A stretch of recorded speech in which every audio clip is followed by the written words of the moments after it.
Hello, everyone. Welcome to 360 on History. As always, please check out the website 360onhistory.com.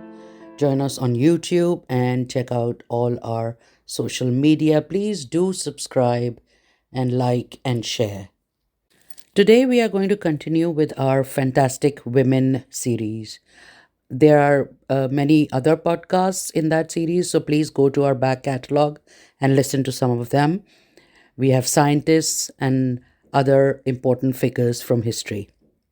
Today's fantastic woman is Queen Kubaba, who was a legendary Mesopotamian queen according to the Sumerian King List, and she ruled over the Kingdom of Kish for a long time.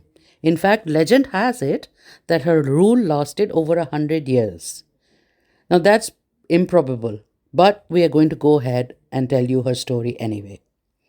Now, she ruled before the rise of the dynasty of Akshak, which was a city in ancient Sumer. Queens from the ancient world are few and far between. We know of the ones from Egypt like Hatshepsut and Cleopatra, but there are few others. However, there is also the Mesopotamian region, which is present day Iraq and parts of Iran, Turkey, Kuwait, and Syria.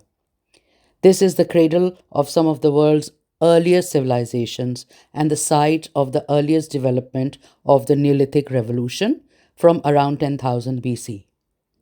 This is the region which gave rise to the most important developments in human history, such as the invention of the wheel, the start of agriculture with the planting of the first cereal crops, development of writing, mathematics, and astronomy.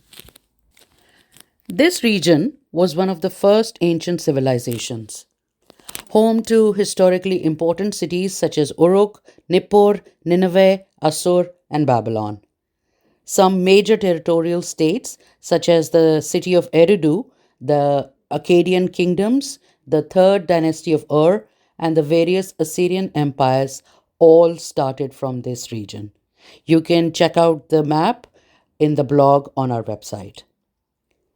Queen Kubaba ruled one of the city-states in Sumer called Kish, or so says the Sumerian King List.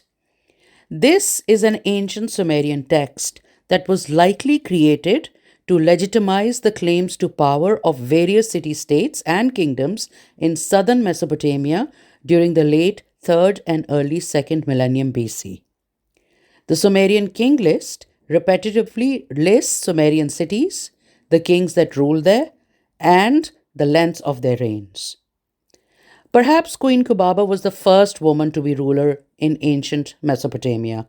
Her name was written in cuneiform, which is the cursive script invented in this region in around 3500 BC. The Sumerian King List refers to her as Logal or king instead of Eresh or queen consort, which is the role that women mostly held at that time, as far as we know. She was the only woman to bear this title in the list, so at least, according to the list, she is considered a true monarch. Kubaba probably rose to power around 2400 BC, well before the famous Egyptian queens. The king list names several kings' names, but all of these are males, and Kubaba is the only female mentioned. A queen regnant recorded as also being divine, who ruled in the early days of the third dynasty of Kish, so around 2500 to 2330 BC. Kish was an ancient city-state of Sumer in Mesopotamia. A much later legend from a derivative of the king's list says that Kubaba was granted kingship by the god Marduk after she delivered an offering of fish to his temple.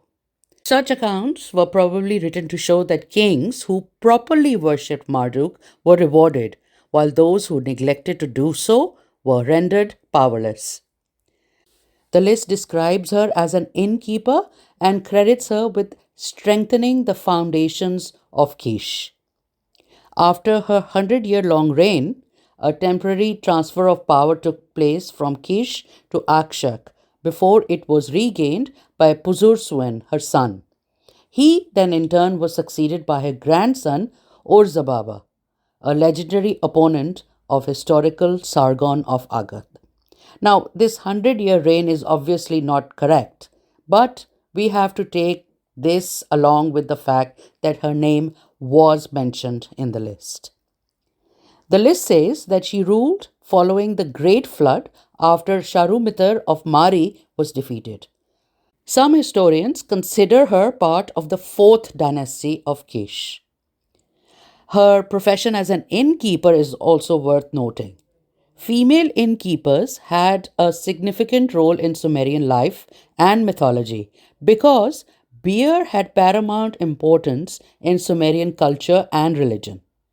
Inns and taverns were often run by women, making it perhaps one of the few areas where women could exercise power and independence in ancient Sumer. Siduri, the innkeeper in the underworld, is mentioned in the famous epic poem, the Epic of Gilgamesh. Later references to Kubaba are also known from texts focused on omens. These were meant to establish her and other rulers as paradigmatic models of kingship. Other omens preserve a tradition according to which Kubaba was a warrior.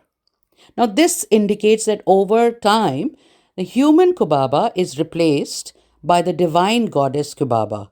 And there are some indications of goddess Kubaba worship in the region. Although the link between the queen and the goddess is not really very clear. Due to the extremely sparse data and the fact that she could not have ruled for a century, Kubaba's background is treated as mythical and has been compared to other unusual stories of kings in the same composition by various historians. However, she is mentioned as Logal in the Sumerian King List, could have ruled some 4,500 years ago, and for that, she is definitely worth being considered as a fantastic woman. Thank you for joining me on 360 on History. Please join us again next time for another episode.